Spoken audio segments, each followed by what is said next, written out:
Hi, everyone. Happy Thursday. Welcome, and we are glad to have you here for our weekly deep dive. Today, we are going to be going through the measure section of your dashboard. Just a little introduction. My name is Savannah. I am part of the customer success team here at Sendible. I'm excited to be joined by Sarah, who is on our support team. We are going to kind of go through reporting, and then she's going to answer questions at the end. While I start sharing my screen, I am actually going to ask an icebreaker. If you've joined us before, we often ask an icebreaker to get to know each other a little bit.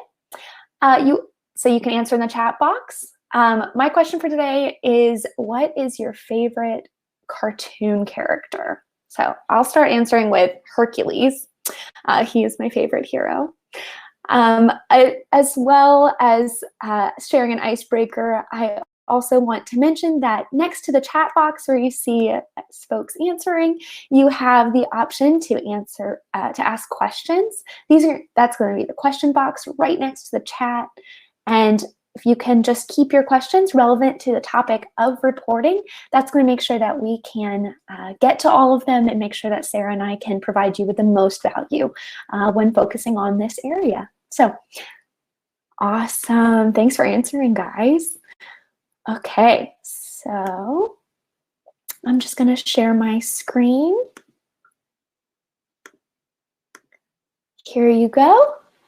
I'm just going to check and make sure everybody can see. Perfect. Okay, so I am in my test account dashboard, and you're going to notice that I'm pulled into the Engage tab. You also have the option right here is to switch into the Measure tab, and this is going to be the area that we're focusing on today. Just to start, I'm going to start in the Reports tab, which really pulls us into the big picture of reporting.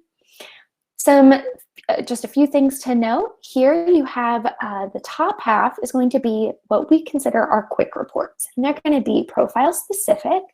You also have down here the reports builder right below this line, and we're going to jump into that a little bit later. So the differences between the quick reports and the reports builder really focus on the quick reports are easy, fast, and it's an efficient way to pull data. My reports builder is going to have a chance to really customize and build out a report, even including additional profile content. So you have a ton of options available to you. I'm going to focus to start with the quick report so that you can see what that looks like and some of the tips that I have for you there. And then we're also going to dive into the report builder. So just to start, I'm going to select a Facebook report because that's the report I'd like to look at first. So I'm going to select Facebook. And then, well, I've already clicked on it. 1 second. So what you're going to do when you first click on the Facebook page is you're going to see all of the Facebook page accounts that you have added in your profiles. So I am going to click on my test account, and I'm going to generate a report. It's just this orange button right here. When generating a report, you have a few different options, but you'll notice that right away, it's actually pulled in a lot of data, and I didn't have to come up with any of it. So here you have impressions, reach, just the overall activity. Then you have audience growth, some growth metrics, publishing behavior, etc. So you have a ton of content that's pulled in and available to you. So just a few things I want to note is that right here you have the ability to filter it, and you get to filter with a date range. So I'm happy with a 2-week filter, February 4th through the 18th. And let's say that I'm trying to really get to know my audience, right? Well, to understand some of these metrics, I'm going to actually check the report cheat sheet. This is one of the best features, I think, in the reporting section. The report cheat sheet, you can click on it, is let me just pull it up for you so you can see it. All right, 1 second.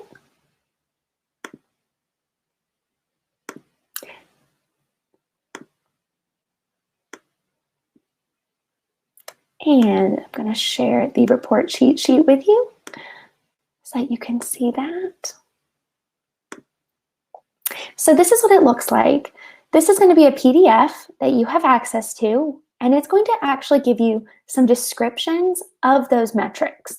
Now, I found this helpful for myself as I'm learning more about social media, but I've also found that it's really helpful to pass along to your clients, especially when some of the metrics can appear confusing. This gives a really short and sweet answer and can help kind of define what you're doing for your customers. So the report cheat sheet really goes over all of these metrics within the quick report and can really bring some clarity both for you and for your clients.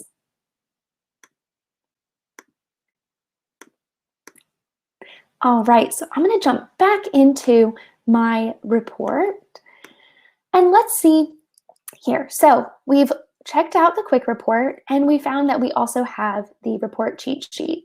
Now you have a few different options here. Let's say we are done with this report. We can choose to save it and add it to my reports, or we can just go back to the reports hub. You have a few different options there. So now that we've kind of covered the quick reports, I'm going to show you what building a report looks like from scratch in the report builder. So you can select report builder and you have a few things that you need to fill out. We're going to do the report name. So,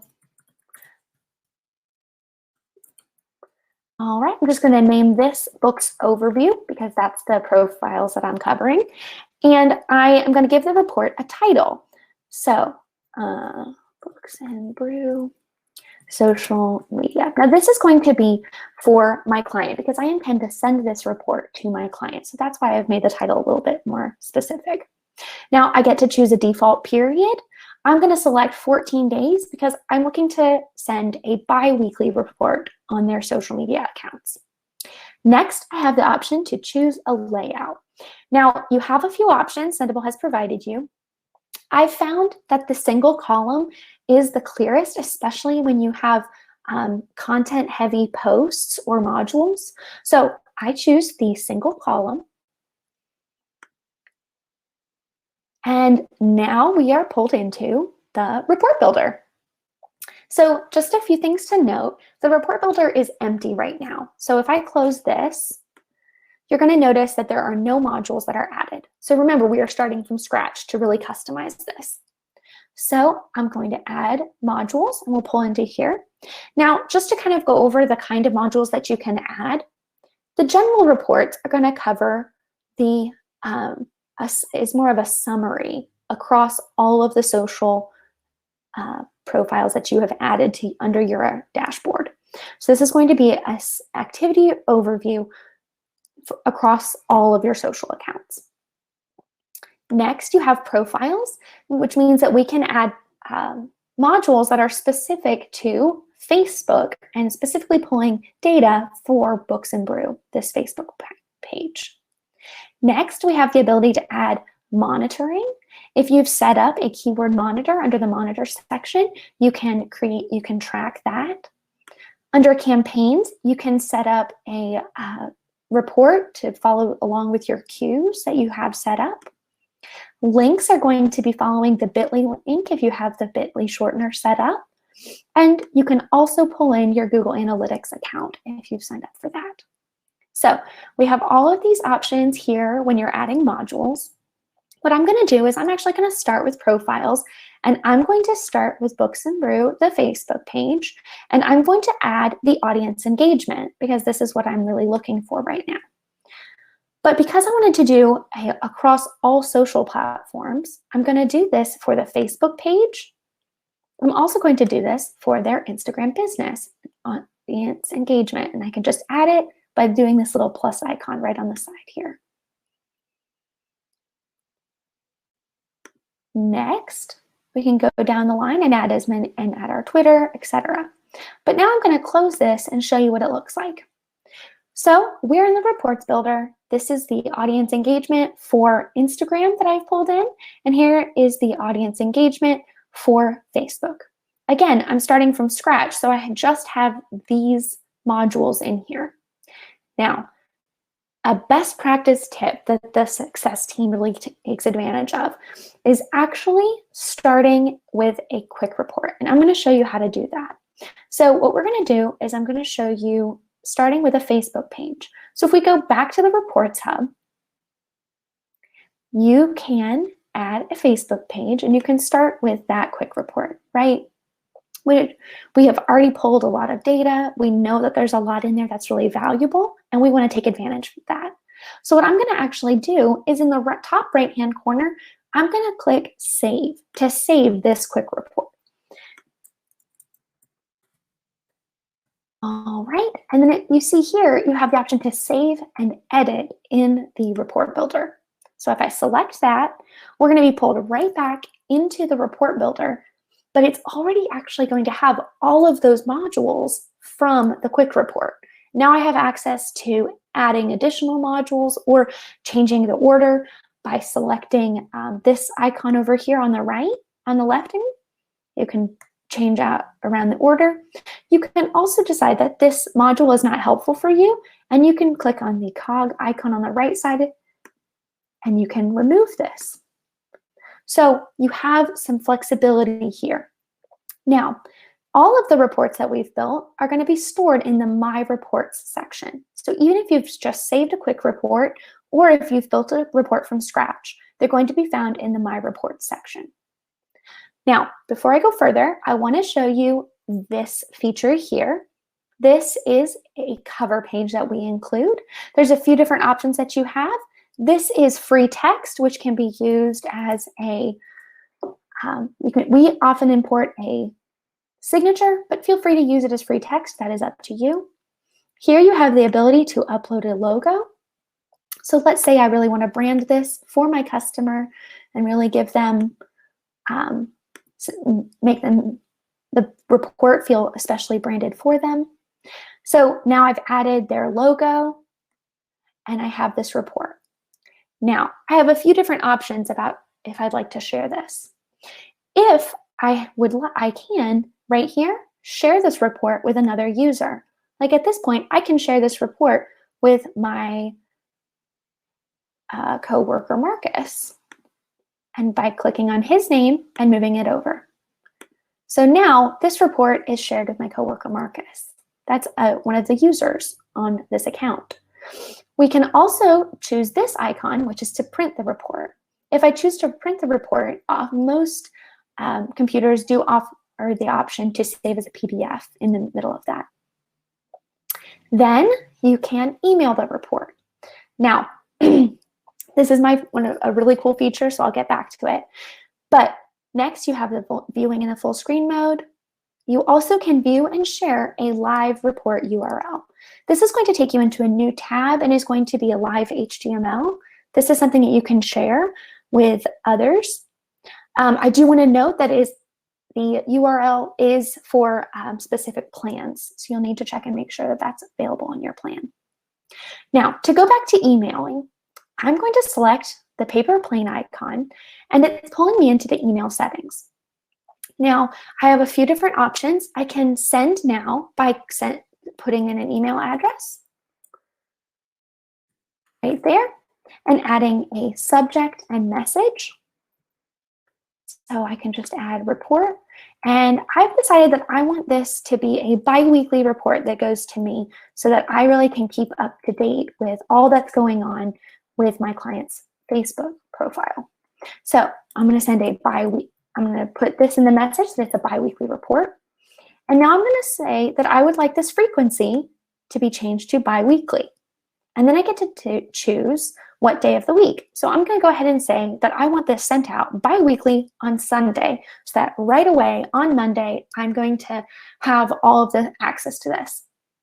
When emailing a report, the report is going to come in as a PDF. Next, you have the option to choose for the cover page. You can include as a first page on the report, include as a header, or not include. Since I've added the logo, I'm going to go ahead and include it as the header on the first page. Now, if I'm happy with this setup and I do want this emailed to me bi-weekly, since I've set up this frequency, I'm going to choose Save Settings, and then I have the option to Send Now. If you're just trying to send a report, you don't need to worry about the frequency. Just write out a subject and message, and you can click send now right away. But as I want to save these settings, just do save first and then send. All right. So that is what I wanted to cover as far as the reporting section goes. Sarah is going to jump on now, and she's going to answer some questions that we have here. Looks like we have a few. Hey, Sarah. Oh, you're on mute.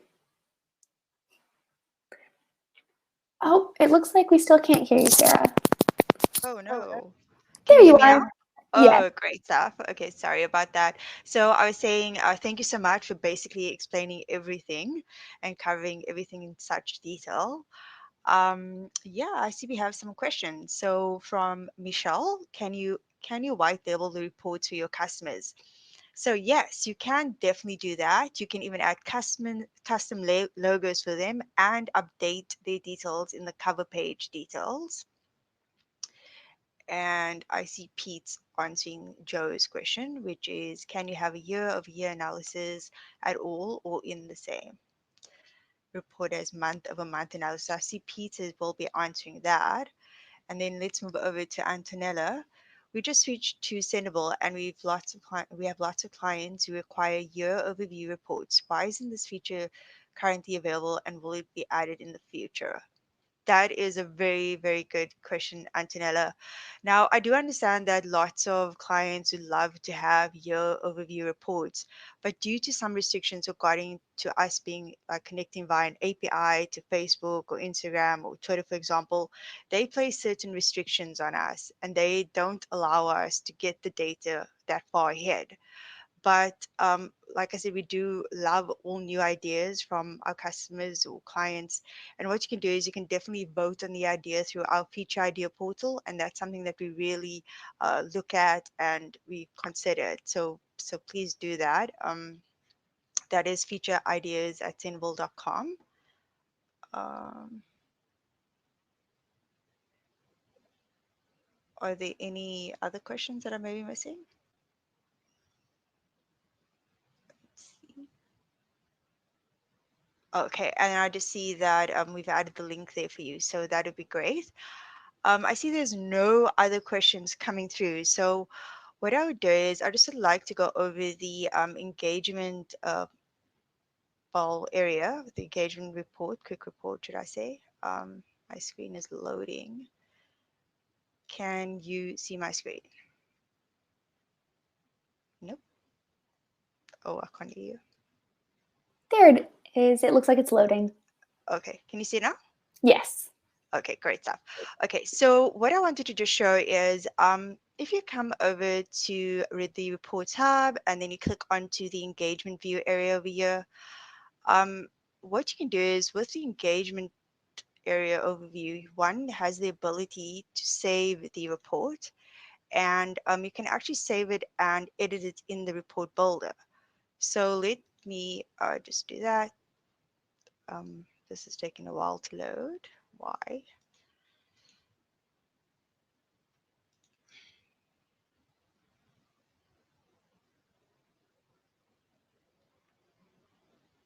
Okay, so there we go. So basically, this is an aggregate overview of all the social profiles that you have on your Sendible account. So what you can do is you have the ability, if of course you're on the growth, large attraction plan, you can save this report. So, and this allows you to go ahead and edit it as well. So once you do that, you have the ability to add different modules, or you can even go ahead and like delete modules. So here, if you come over to the add module area, you can click onto profiles. You can select which profile you want to add. So let's do that. You can add activity overview, click on the plus icon and so forth. Then you have the ability, let's say you don't want this overview, you can go ahead and you can actually remove it. Yeah. And um, the other thing that what you are able to do is you can, well, definitely, like I said, remove it. Sorry, and you can even go ahead and you can email it off to other colleagues or other people that you'd like to send it to. Um, yeah, so that's about the engagement overview. The other thing that I wanted to cover is currently we're not able to pull retrospective data for Twitter and Instagram. We currently can only pull retrospective data for Facebook and LinkedIn. I just didn't, okay, Pete's answering that question. Okay, so I think we basically covered everything then, unless I'm just going through the questions just to see if I missed anything. Anybody have any more questions?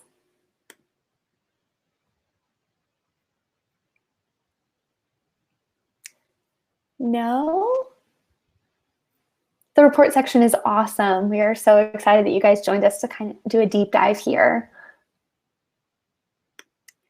All right, any more questions? I'll do a last call. We want to make sure that anybody who has any questions can ask them. All right. Well, it looks like we covered it, Sarah.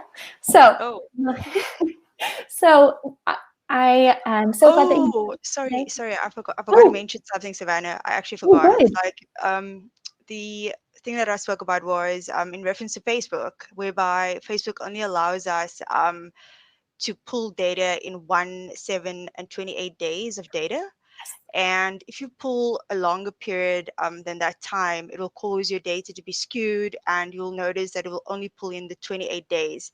So like as a top tip, what you can do is, if let's say you want 3 months worth of data or more, what you could do is you could generate a report month for month. So for every 28 days. So let's say, for example, from the 1st of February till the 28th, you can pull the data that way and so forth.